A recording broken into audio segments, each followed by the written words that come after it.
जिस बात का डर लगातार इजराइल को सता रहा था और डर सता रहा था अमेरिका को, वही हो गया है। दरअसल पहले तो सीरिया में हालात बदले।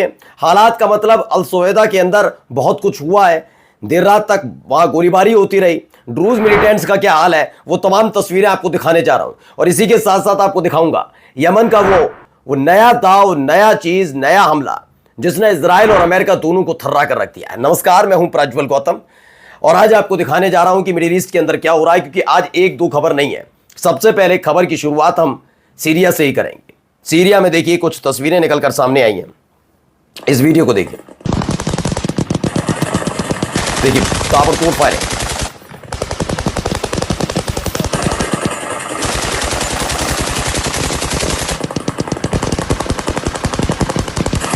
ये ताबड़तोड़ फायरिंग हो रही है, सोचिए, ये अभी भी लगातार ऐसी ही जारी है।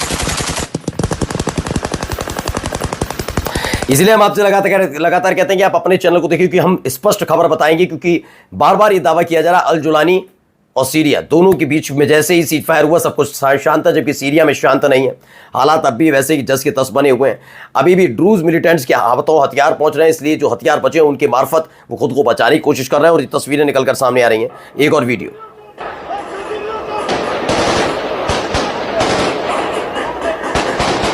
तो लगातार यहां फायरिंग हो रही है और इन सब के बीच एक खबर निकल कर आई, जो खबर खासतौर पर इजराइल और अमेरिका के लिए सदमे से कम नहीं है।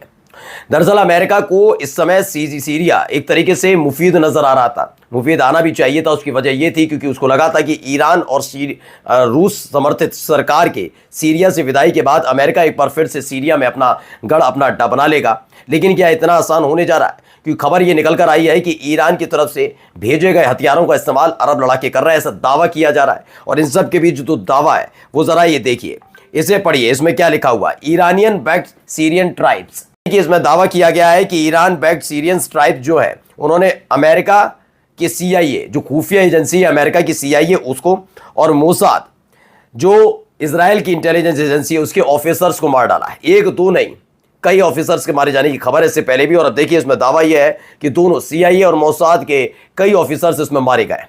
ये पूरा का पूरा संघर्ष, यानी कि अब ये खेल सिर्फ इस बात का नहीं है कि ड्रूज मिलिटेंट्स पर हमला करना है या क्या। इजराइल की मौजूदगी और अमेरिका की मौजूदगी अभी भी सीरिया के लोगों को पसंद नहीं आ रही है। वो अब एक तरीके से मानकर चली कि स्पष्ट अपना राज चाहते हैं। लंबे समय से वो अमेरिका के सैनिक इनसे जूझ रहे थे, और उसके बाद आपने देखा कि किस तरीके से ईरान और रूस का भी वहां पर प्रभुत्व नजर आने लगा था। अब वो चाहते हैं जब हम सब चीज़ों से स्वतंत्र हुए हैं, हमने खुद अपने देश की असद सरकार को गिराया है, तो हम नहीं चाहते कि अब दोबारा से अमेरिका और इजराइल जैसे देश हम पर राज करने के लिए खड़े हो जाए। और इजराइल तो अपनी हरकतों से बाज नहीं आ रहा, वो दक्षिणी सीरिया पर कब्जा करने की कोशिश कर रहा है जो बर्दाश्त के काबिल नहीं है। तो कुल मिलाकर उनके हत्थे चढ़ा मोसाद का एक सीनियर ऑफिसर, उसे मार दिया। और खबर यह है कि अमेरिका की खुफिया एजेंसी CIA के भी एक अफसर को मारा गया है। अब यहां पर कुछ तस्वीरें हैं जो गाड़ियों को लेकर है।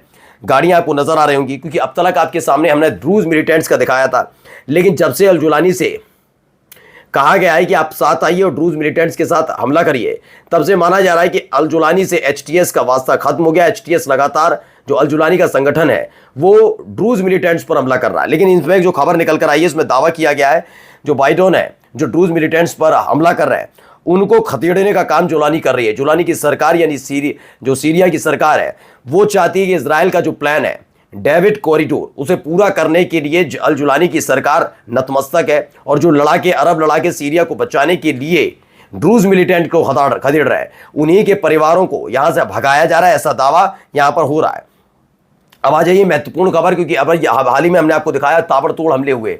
एक हमला जरूर किया बहुत दिनों के बाद इजराइल ने यमन के अल हौदिया पोर्ट पर, लेकिन उसके एवज में 24 घंटे नहीं बीते थे, यमन ने, हूती लड़ाकों ने इजराइल को दहला दिया। उनकी 5 जगहों पर हमला किया, कई मिलिट्री साइट्स, एक LOD एयरपोर्ट, एक पोर्ट, सब दहला दिए। अब खबर क्या है? खबर देखिए कि अरब कंट्रीज से उन्होंने एक बात कही है कि हमारे पास हथियार बहुत है। सब मुस्लिम देशों से कहा हम पे हथियार बहुत है, यमन पे हथियार बहुत है कि हम इजराइल को कभी भी फूंक सकते हैं। लेकिन हम चाहते हैं कि जब ये संघर्ष खत्म हो, तो ये संघर्ष खत्म होने के बाद सारे देश इस बात के लिए तैयार रहें कि सब देशों ने अपना अपना समर्थन दिया था। इसलिए आखिरी कॉल है ये कि सारे के सारे हथियार जितने भी कंट्रीज हैं, मुस्लिम कंट्रीज, अगर वो खुल के हम इजराइल के खिलाफ संघर्ष नहीं कर सकते, इजराइल के, क्योंकि अमेरिका से आप दबे हुए हो तो मत करिए, लेकिन ये जिम्मेदारी बनती है कि अगर नहीं लड़ सकते तो आप यमन तक भेजिए अपने हथियार, सबसे खूंखार और खतरनाक हथियार भेजिए। देखिए हम कैसे इजराइल का नक्शा बदल देते हैं। We call on the Arab armies to hand over their weapon to Yemen so they can be used against the Israeli enemy. उन्होंने कहा कि हम ये करने जा रहे हैं, आप बताइए आप तैयार हैं तो। इसी के साथ साथ एक झटका अमेरिका को दे दिया। दरअसल एक नया ऐलान किया गया यमन में, वो ये है कि जितने भी कार निर्यात करने वाले, यानी कि यमन में जितनी भी गाड़ियां बाहर विदेशों से आती हैं यमन बिकने के लिए, उनके लिए एक नया रूल आया है। उन्होंने अपने तमाम उन लोगों से कह दिया है जो गाड़ियां बाहर से मंगाकर बेचते हैं यमन में, कि अमेरिका की एक भी गाड़ी नहीं आएगी। और ये शर्त नहीं है सिर्फ कि अमेरिका की गाड़ी नहीं आएंगी, अमेरिका के कलपुर्जों का इस्तेमाल होने वाली गाड़ियां भी नहीं आएंगी, चाहे वो किसी भी ब्रांड की हो। ये मत कहिएगा चीन की, सॉरी ये मत कहिए जापान की गाड़ी है, यहाँ की गाड़ी है, वहाँ की। अगर अमेरिका का एक कलपुर्जा भी लगा होगा तो यमन में नहीं बिकेंगी, ये ध्यान रखना। यानी आर्थिक तौर पर तोड़ने पर भी आ गया है यमन। अब इन सब के बीच तुर्की ने एक धमाका कर दिया। तुर्की ने अपनी 800 किलोमीटर की रेंज की पहली हाइपरसोनिक मिसाइल सबके सामने रख दी। ये हालात तब है जब लगातार हथियारों को लेकर और न्यूक्लियर वेपन्स को लेकर ईरान पर अमेरिका अटैक कर रहा है। अब तुर्की से आप क्या कहोगे? हाइपरसोनिक मिसाइल बनाई उसने, उससे क्या कह सकते? उससे इसलिए नहीं कह सकते क्योंकि तुर्की पहले से नाटो का सदस्य देश है, तो उससे तो कुछ कह नहीं सकते। अब इन सब से कह रहे थे ईरान की न्यूक्लियर फैसिलिटी, ये वो खतरा। अब ये खबर निकल कर आ रही है 800 किलोमीटर तक की मारक क्षमता वाला है। अब इजराइल ने नया तुर्रा छिड़ा। अभी तक अपना बता रहा था कि मिडिल ईस्ट के अंदर, दुनिया के अंदर ईरान जो है वो दुनिया के लिए खतरा है, वो न्यूक्लियर बना लेगा, बम बना लेगा 1996 से। अब इसका नया निकला है तुर्की को लेकर क्या कहा और क्यों कह रहा है वो भी समझाता हूं। पहले देखिए, इजराइल के अपोजिशन लीडर है यार लैपिड, वो कहते हैं तुर्की की जो नेवी है वो समुद्र में राज करती है मिडिल ईस्ट में। मिडिल ईस्ट में सबसे मजबूत अगर नेवी किसी की है तो वो बताते हैं तुर्की की। जो इजराइल की जो एयर डिफेंस है उससे ज्यादा ताकतवर होना चाहती है, जो सबसे ज्यादा खतरनाक है, ये बता रहे हैं। अच्छा, तुर्की अचानक से कैसे याद आ गया तो मैं आपको बता दूं।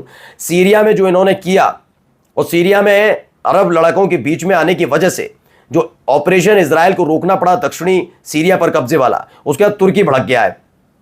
इन्हें लगा था जल्दी ही ड्रूज मिलिटेंट्स के हाथों कुछ करवाएंगे और उसके बाद इजराइल की आर्मी घुसेगी और दक्षिणी सीरिया पर कब्जा कर लेगी, लेकिन हो गया उल्टा। अल जुलानी की सेना ने इधर सरेंडर करती उससे पहले अरब लड़ाके आ गए तो उन्हें बैकफुट होना पड़ा। अब तुर्की भड़क गया इस पर, तो अब ये तुर्की का डर दिखाया जा रहा है कि तुर्की ये है, तुर्की वो है, तुर्की पावरफुल हो जाएगा, तुर्की पर भी हमला करो, इस तरह की बातें करने लगे हैं। इन सब के बीच ईरान ने भी एक बयान दिया। ईरान ने कह दिया है उस बात को लेकर, क्योंकि इजराइल के एक मंत्री हैं, उन्होंने भी कहा कि अगर लोग सोचते हैं कि ईरान और इजराइल में सीज फायर है तो ये सीज फायर अस्थायी है। अस्थायी का मतलब टेम्परेरी है, हम कभी भी ईरान पर हमला कर देंगे। उन्होंने कहा अरे देखिए पढ़िए, we are ready for any Israeli move, हम तो इजराइल के किसी भी हरकत के लिए तैयार बैठे, हमला करूं ना। उन्होंने कहा our forces are prepared to strike deep into Israel again.